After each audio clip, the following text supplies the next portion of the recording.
Bob from Oregon's Constant Gardener. It's the OCG Fam Show. Welcome. Thanks for coming. It's Wednesday. You probably knew that. Wednesday, Spare Bedroom Garden Day. We got a lot of spare bedroom garden tasks I want to talk to you about. Some other stuff I'd like to talk to you about as well. What we're doing with the show. Let's just pause on that for a moment. So, a lot of y'all have said, you know, I get the show, that's awesome, but what about the Spare Bedroom Garden Day? It's just stupid. That's what they've said. No one said it's stupid. Everyone's been very nice. But they're saying that, you know, it doesn't make a lot of sense. It's not cost effective to grow a garden like that. You don't have enough room to do it like that. It's not cannabis related. And, you know, it's just silly and you should stop. But I would like to think more so than being silly that it is foolhardy and quixotic. And that we're going to find some greater meaning out of trying even if we fail. So I'll talk to you about that a little bit, but while we're doing that, let's talk about what we got going here. We got plant starts we got to start. Those ones, well, they're started. We got to put them into pots so we can get them growing big and strong. We got to clean the trays here. These trays are disgusting. They're just gross. You know, we'll probably do that tomorrow. I'll do that in the morning. That's not fun. Zucchini. I got to talk to you about the zucchini. Come on over here. Can you see this here? So what we got going with the zucchini, we got this one over here growing big and strong and healthy. And then we got this guy over here that's, you know, not doing too bad. And then these two guys over here that are kind of, you know, they're doing okay. So what do you think? Should we prune these down? Should we take a couple of them and, you know, get rid of them? Should we keep all four of them and keep them going? And then when should we start putting some sort of thing on here to trellis these up? So let me know what you think about that. And then the carrots. Let me show you some of the carrots. So the carrots here are growing up pretty well. We're doing pretty good with those. Obviously, we're going to have to trim them down, although I'm not certain how much we need to trim them out there.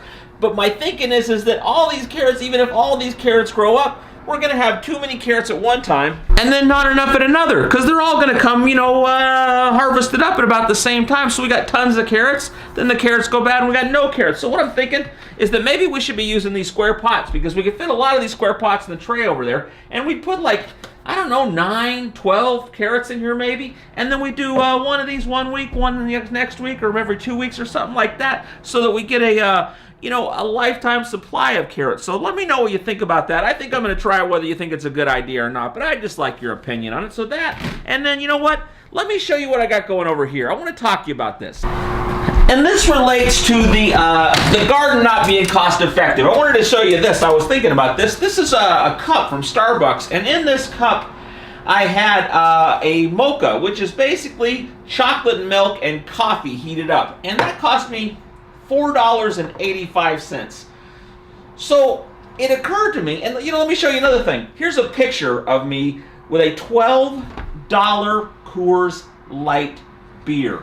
So what I'm getting at is that we spend a lot of money on stupid stuff. Maybe we could, even if it's not super cost effective, spend some money on something that's, you know, pretty cool for us. Because that's the thing I'm thinking with the garden, is not only is it going to be, you know, an interesting pursuit, we're going to have fun doing it, figure out how to do it, but let me show you this. This is my Refreshy water that I get every day for putting in my Atlas cup. While I was getting my Refreshy water at the Safeway, I saw this and picked it up. This is Cascade Mountain spring water that is pH perfect. This bottle was $2.85. This was $1.29. Now, is this better than this? Almost certainly this is better than this. But, you know, I don't know. I don't know for certain because I don't know where this came from.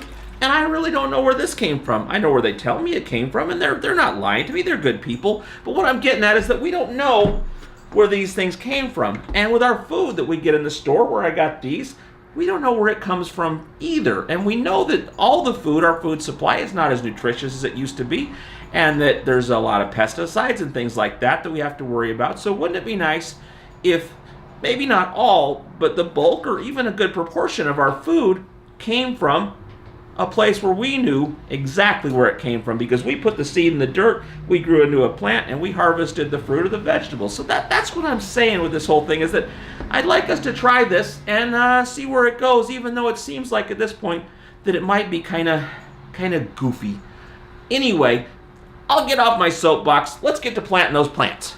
Okay, so we got some maters here we're going to start out with, and I got some of these pots. This is something else I want to talk to you about. These are the pots that I grew my peppers in before I moved them to the bigger pots, and I think I can just use these again. A lot of people say, yeah, just use them again. Don't waste money. And other people say, oh, God, no. You need new pots. They're contaminated or something. Let me know what you think of that. Now, let's get these going. Let's see. We're going to need some scissors here. And I'll tell you what I do. Now, I've seen a lot of people pull these out, and they're all smooth as butter and get them out of there without messing them up. But I'm still pretty new at this, and I'm not too good at it. So what I do is I cut them up separately into separate little things because I think that I can get it out of there a little better without messing it up. So that's what I do. You do it however you think, of course. Anyway, so get those cut out of there. And then the next thing we're going to need, obviously, is we're going to need some soil. I got some Nectar for the Gods #4 soil. And then we're going to need, what are we going to need? I think we'll do some Dr. Root. So, oh boy. I guess no guy came up there. Some Dr. Root. Oh! Jeez. Alright. Need some Dr. Root. We're going to need some mycorrhiza. Let me go find that. I'll be right back.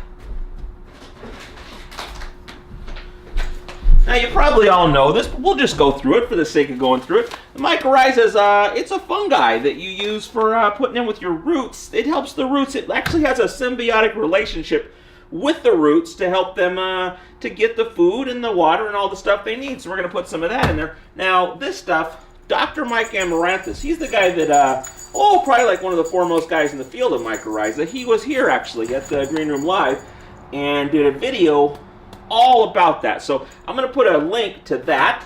And also, Tim McCormick was here from Cultured Biologics, and he did a thing all about the Dr. Root. So I'll put a link to that video too. So there we go with those. Let me get the soil here. And let's get these planted up. Now, there's obviously lots of different ways you can do this, but this is the way I like to do it. I get a little scoop of my mycorrhiza there, and I put it into a little, I spilled some there, a little spice shaker, and then I take that and put the lid on.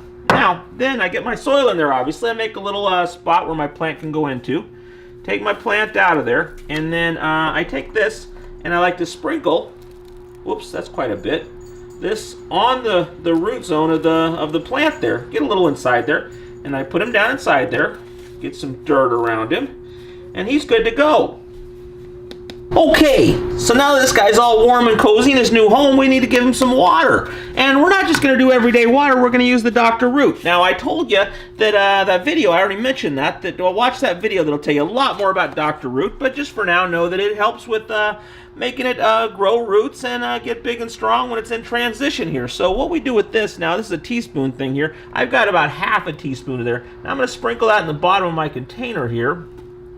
Get that all on the bottom. And then I'm going to use half a gallon of water here, and I'm just going to pour that in slowly there and kind of go around the edges to kind of pick all that up off the bottom and get that all liquefied in there.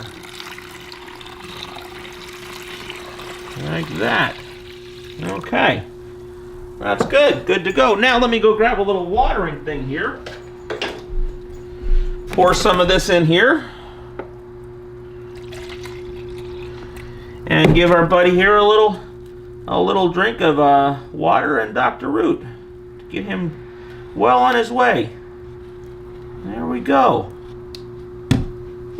Okay, so he's all done, and I got just about like 100 more to do, and then I'll be done. But you don't have to worry about that. You can just go on with your day, keep looking at your Facebook or your YouTube, having a good time, and I'll see you tomorrow. I love you. For more information about anything on today's show, go to our website, ocgfam.com.